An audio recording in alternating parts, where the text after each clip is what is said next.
భవానీ, మనమేంటో మనకు తెలుసు. అలాంటప్పుడు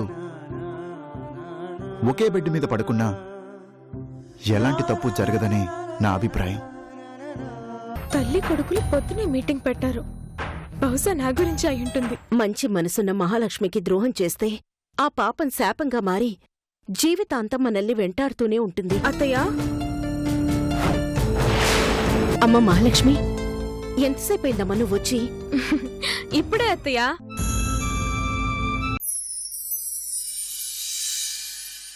అమ్మా నక్షత్ర, లోపలికెళ్ళొద్దమ్మా, ఆగమ్మా.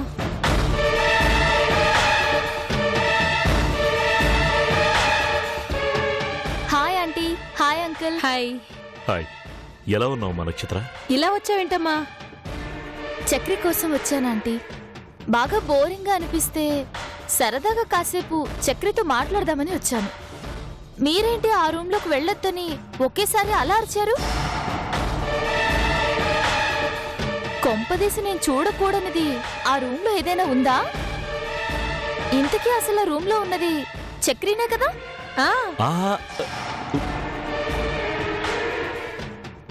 ఆ రూమ్ లో ఉంది చక్రి కాదమ్మా. కాదా? మరి ఆ వాయిస్ చక్రీలా ఉందే. లోపల చక్రి ఫ్రెండ్ ఉన్నాడమ్మా. వాడు చక్రిలాగా మాట్లాడటం, పాడటం వాడికి అలవాటు. అప్పుడప్పుడు మేము కన్ఫ్యూజ్ అవుతుంటాం. Wow, interesting guy. నేను ఒకసారి తనని చూడొచ్చా అంకుల్? నో, వాడు అలా పాటలు పాడుతున్నాడంటే ఇప్పుడే వాడు స్నానం చేస్తుంటాడమ్మా. ఏ పొజిషన్ లో ఉన్నాడో ఏమో. ఇప్పుడు వద్దులే కానీ చక్రి పైన ఆఫీస్ రూమ్ లో ఉన్నాడు. వెళ్ళి కలువమ్మా. కౌసల్య, అమ్మాయిని తీసుకెళ్ళు. రామ్మా. వెళ్ళమ్మా.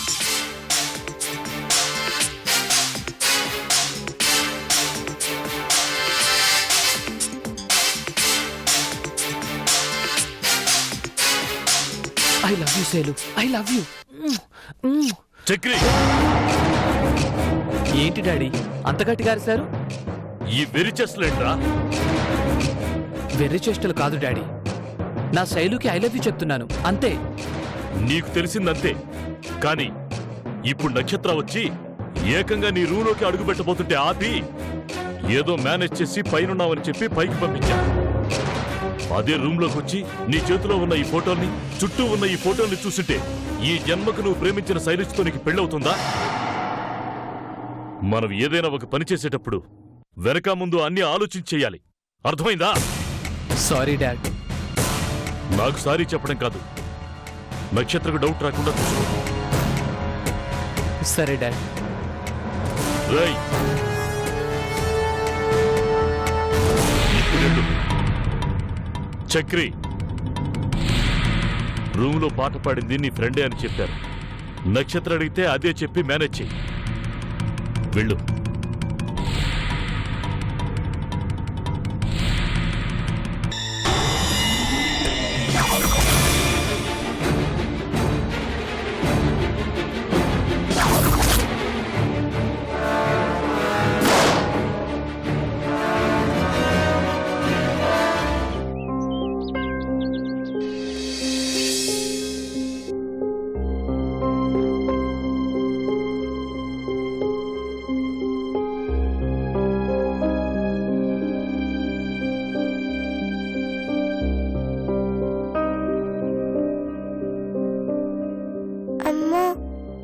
తలనొప్పిగా ఉంది.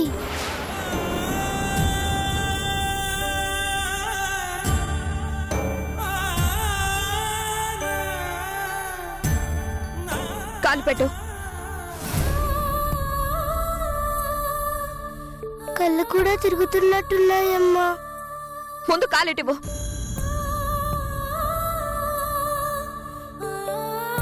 ఈ రోజు నేను స్కూల్కి వెళ్ళలేనమ్మా. చాలు నీ నాటకాలు. నోరు మూసుకొని స్కూల్కెళ్ళు. నాటకాలు కాదమ్మా, నేను నిజం చెప్తున్నాను. తలనొప్పిగా ఉంది. నన్ను నమ్మమ్మా. డాక్టర్ చెప్పిన సింప్టమ్స్ ఒక్కొక్కటిగా బయటకు వస్తున్నాయి. అంటే డిసీజ్ కాంప్లికేటెడ్ గా మారుతుందన్నమాట. అయితే పాప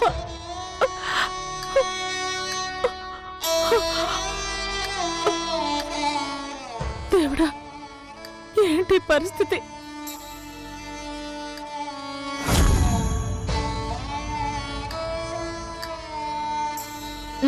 పద. కళ్ళు తిరుగుతున్నాయమ్మా, నా మీద ఒట్టు.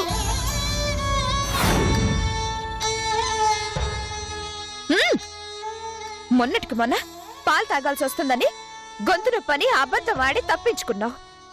ఈరోజు స్కూల్కి ఎగ్గొట్టాలని తలనొప్పి కళ్ళు తిరుగుతున్నాయంటూ కొత్త నాటకం మొదలు పెట్టావా? అదేంట్రా అంటే ఏకంగా ఒట్టేస్తున్నావు. నిన్నిలా వదిలేస్తే చదువు సంధ్య లేకుండా బైరాగి దానిలా తయారవుతావు. కానీ నోరు మూసుకొని స్కూల్కి పద.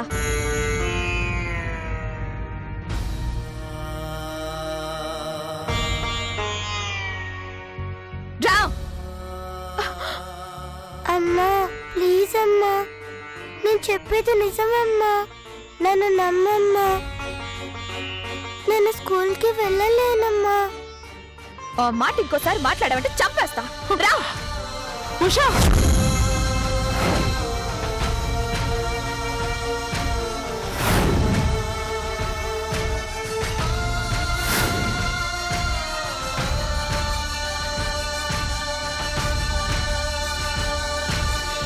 నువ్వేం మాట్లాడుతున్నావు నీకు తెలుస్తుందా? కానీ అత్తయ్య తను స్కూల్కి ఆ, వెళ్ళాలి. ఆ, స్కూల్కి వెళ్ళను అంటోంది. ఇప్పుడు అది స్కూల్కి వెళ్ళకపోతే వచ్చే నష్టం ఏముందట? అదేంటత్తయ్య మీరు అలా అంటారేంటి? స్కూల్కి వెళ్ళి చదువుకోకపోతే తన భవిష్యత్ ఏమవుతుంది? ముందు అది 11 కదే, తర్వాత దాని భవిష్యత్తు గురించి ఆలోచించొచ్చు.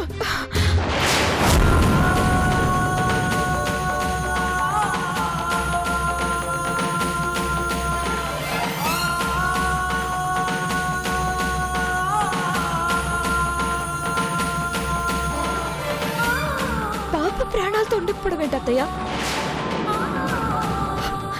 మీరు అసలు ఏం మాట్లాడుతున్నారు? చెప్పండి అత్తయ్య.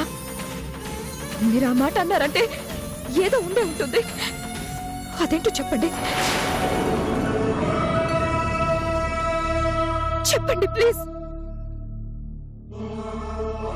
ఏం చెప్పమంటావ్? తల్లి దీవెనలైనా శాపాలైనా వెంటనే ఫలిస్తాయి. ఎట్టి పరిస్థితుల్లోనూ వృధా కావంటారు. అందుకే నీ శాపనార్థాలు ఈ పసికందుకు ఎక్కడ తగులుతాయన్న భయంతో నేను అలా అన్నాను. అంతే.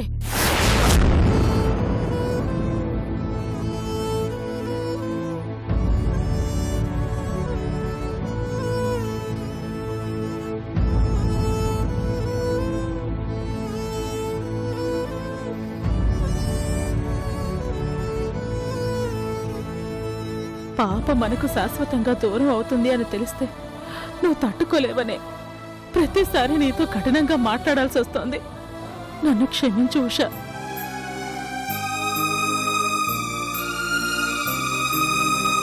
ఇలా బాధపడుతూ అందర్నీ బాధ పెడుతూ కూర్చుని కట్టే పాప విషయంలో మరో పెద్ద డాక్టర్ సలహా తీసుకోవడం మంచిది.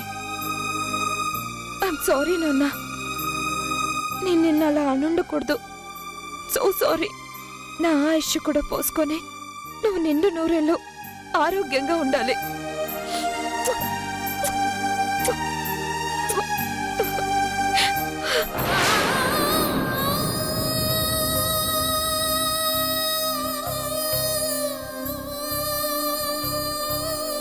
చాలు, నువ్వు చూపిస్తున్న ఈ కపట ప్రేమ చాలు.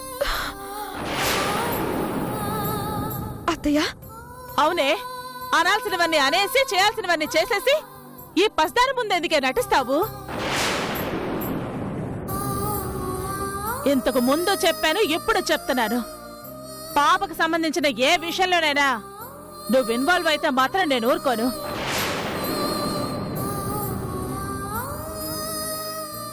ఈ క్షణం నుండి గౌరికి సంబంధించిన విషయాలన్నీ నేనే చూసుకుంటాను. అర్థమైందిగా? నువ్వు రా నాన్న,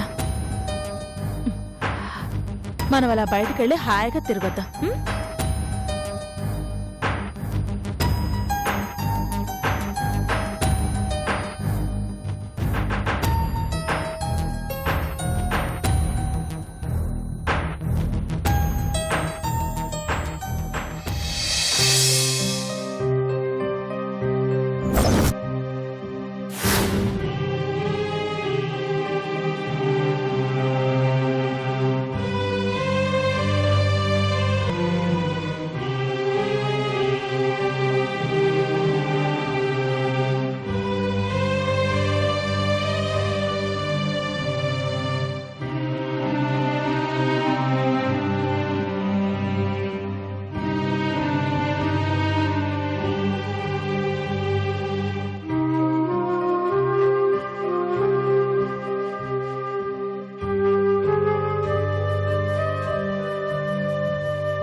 రిపోర్ట్స్ ఇవ్వమ్మా.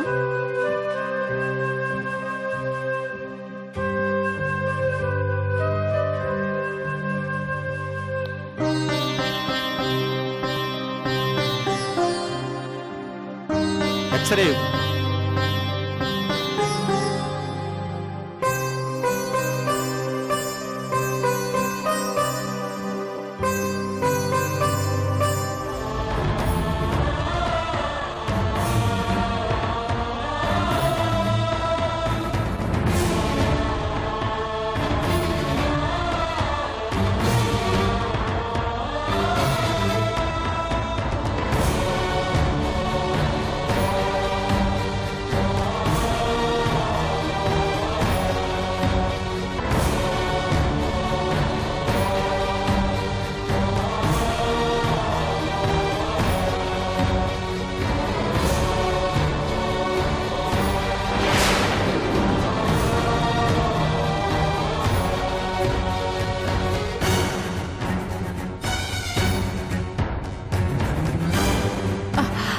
టెస్ట్లో చేశారా డాక్టర్ గారు? అంతేకాదు, అంతకు ముందున్న రిపోర్ట్స్ అన్నీ చూశాను. ఆ రిపోర్ట్స్ కరెక్ట్ కాదు కదా? మా గౌరీకి ఎలాంటి డిసీజ్ లేదు కదా? తన ప్రాణానికి ఎటువంటి ప్రమాదం లేదు కదా? చెప్పండి డాక్టర్ ప్లీజ్. పాపను పరీక్షించక ముందు మీరు ఆశపడుతున్నట్టు పాపకు డిసీజ్ ఉండకుండా ఉండాలనే కోరుకున్నాను. కానీ రిపోర్ట్స్ చూశాక అప్సెట్ అయ్యాను. అంటే పాపకు బ్రెయిన్ ట్యూమర్ అన్నది నిజం. 1,000,000 మందిలో ఒకళ్ళకొచ్చే ఈ వ్యాధి మీ పాపకు రావటం అది మీ దురదృష్టం. అది ఇంత చిన్న వయసులో రావటం ఆ పాప దురదృష్టం. మా పాప బ్రతకాలి, అందుకు ఎన్ని కోట్లు ఖర్చైనా పర్వాలేదు. ఇది డబ్బు సమస్య కాదమ్మా. ప్రపంచంలోని దీనికి సరైన ట్రీట్మెంటు ఇంతవరకు ఎవరూ కనుక్కోలేకపోయారు. డాక్టర్, అంతేకాదు తను ఇంకా ఎంతో కాలం బతకదు.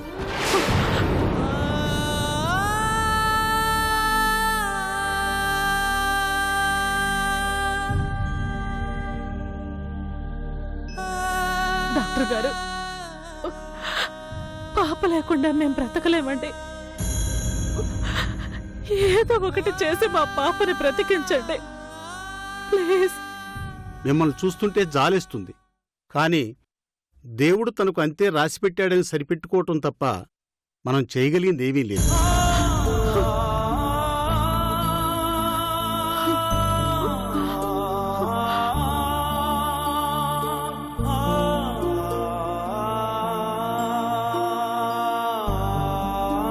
ఈ మెడిసిన్స్ వల్ల తన ఆయుష్ని మరో కొంతకాలం పొడిగించవచ్చే కానీ శాశ్వతంగా తనను బతికించలేం.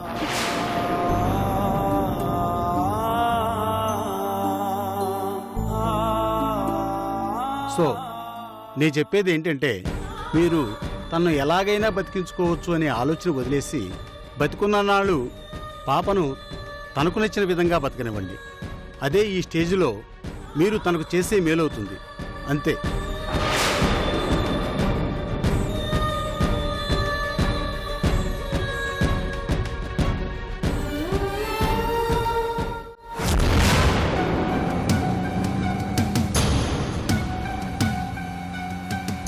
నువ్వు నా కాన్సెప్ట్ చేయకపోయినా పర్వాలేదు, నీ మనసుకి సమాధానం చెప్పుకో. దాన్ని కూడా మోసం చేసి మహాలక్ష్మితో పెళ్లికి ఒప్పుకుంటే కనుక నేను చూస్తూ ఊరుకోను.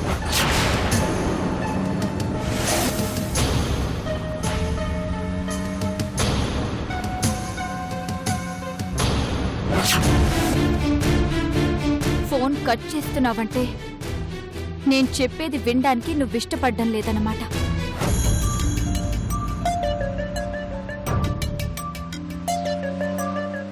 ఫోన్లో నేను శిరీష గురించి అంత వివరంగా చెప్పి రిక్వెస్ట్ చేసినా కనీసం ఆన్సర్ కూడా చేయకుండా ఫోన్ కట్ చేశాడు. అంటే అసలు కార్తీక్ ఉద్దేశం ఏంటి?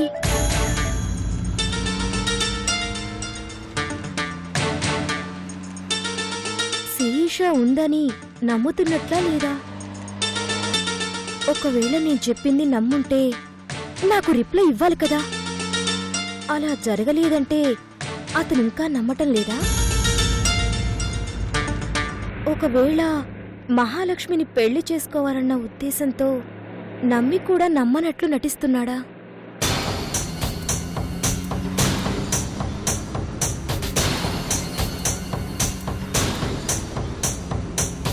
తేల్చేస్తా. ఇప్పుడే వెళ్ళి కార్తీక్ ని నలుగురిలో నిలదీస్తా. అతని ఉద్దేశం ఏంటో తెలుసుకుంటా. దాన్ని బట్టి నెక్స్ట్ స్టెప్ తీసుకుంటా.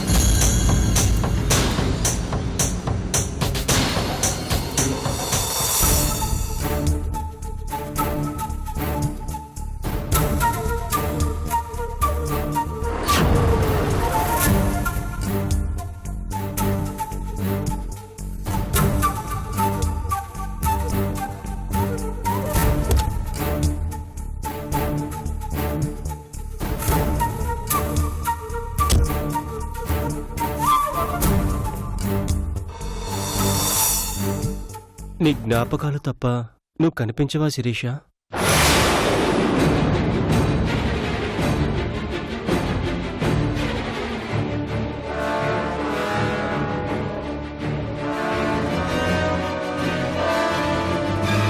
బావా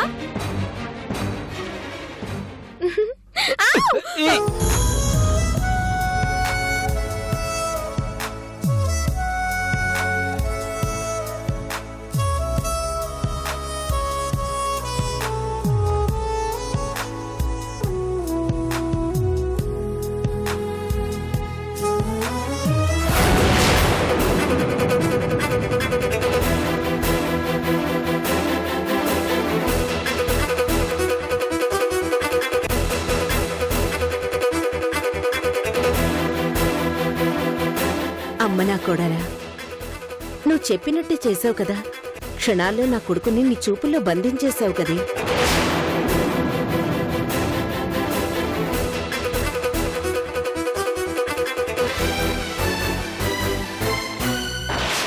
కార్తీక్ మహాలక్ష్మిని ఇష్టపడుతున్నాడని నమ్మించడానికి ఇదే మంచి ఛాన్స్.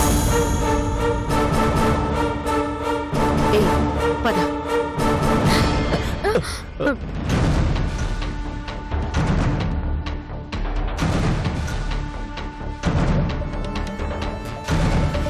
థ్యాంక్స్ బావా. ఎందుకు? పెళ్లికి ముందు రొమాంటిక్ టచ్ చాలా బాగుంది.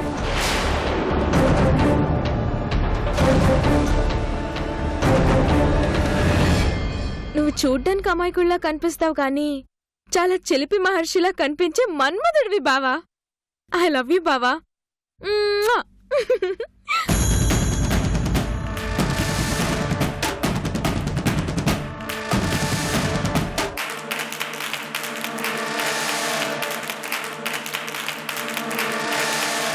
చూసావుగా మహాలక్ష్మిని కార్తీక్ ఎంతగా ఇష్టపడుతున్నాడు.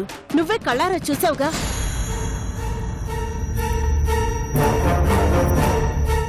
నా కొడుకు నిన్ను పూర్తిగా మర్చిపోయి మహాలక్ష్మిని మనస్ఫూర్తిగా ప్రేమిస్తున్నాడనడానికి ఇంతకు మించిన నిదర్శనం ఏం కావాలి?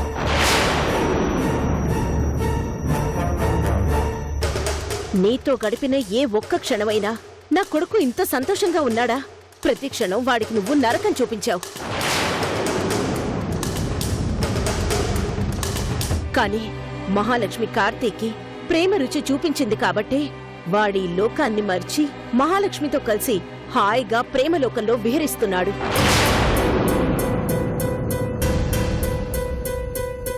పెళ్లి రోజు కోసం వాడు ప్రతి క్షణం పరితపిస్తున్నాడు. ఈ పెళ్లి చెడగొట్టడం కోసం నువ్వు చేస్తున్న జిమ్మిక్కులు వాడు కనిపెట్టేశాడు. అంతేకాదు ఈ అమ్మకు చెప్పి బాధపడ్డాడు. వాడిప్పుడు నీ నిజ స్వరూపం తెలుసుకున్నాడు. నువ్వు మేకవన్న పులివని గ్రహించాడు. కాబట్టే నీకు దూరంగా ఉంటున్నాడు. అందుకే కనీసం నీ ఫోన్లో కూడా వాడి రిప్లై ఇవ్వడం లేదు.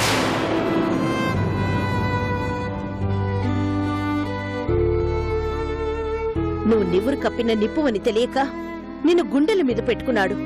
కాని నువ్వా గుండెను గాయపరిచావు. ఆ గాయాన్ని మహాలక్ష్మి ప్రేమని మందు రాసి నా కొడుకుని మళ్ళీ మామూలు మనిషిని చేసుకుంది.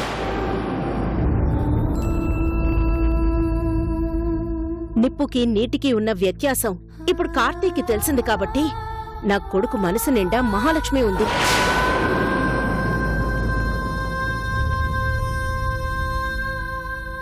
తనతో జీవితం ఎలా రంగులమయం చేసుకోవాలి అని కార్తీక్ కలలు కంటున్నాడు. ఆ కలలను నిజం చేసుకునే ప్రయత్నంలో ఉన్నాడే తప్ప కలలో కూడా నీ గురించి ఆలోచించే పరిస్థితిలో లేడు.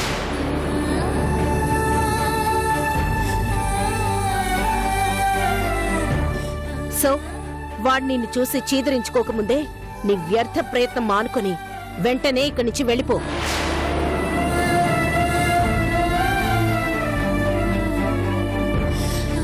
మనిషికొక మాట గుడ్డుకో దెబ్బ అన్నారు. నువ్వు ఇంకా మనిషి అనుకునే మాటలతో చెప్తున్నాను. కాదు కూడదు అని మొండికేస్తే కర్రతో సమాధానం చెప్పాల్సి వస్తుంది. వెళ్ళవే.